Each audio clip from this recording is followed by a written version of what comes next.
Avant la fête de la musique, vous étiez nombreux à vous inquiéter des piqûres de rue. Un risque très élevé de piqûres à la seringue a été signalé. La veille, un influenceur a eu la bonne idée de faire cette vidéo.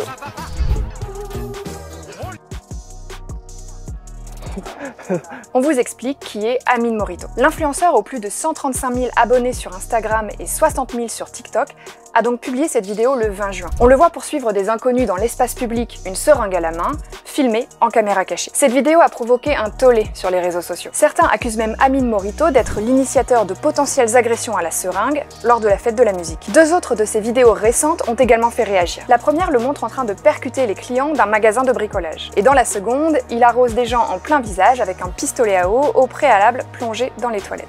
Je suis l'exterminateur!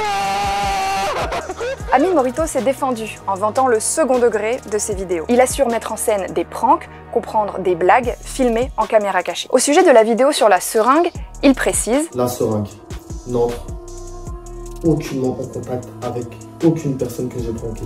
Il y a un capuchon de sécurité sur la seringue en plastique. Les personnes qui vont piquer des gens, soit dans des festivals, dans des boîtes de nuit, qui vont droguer des femmes, ça existe depuis la nuit des temps.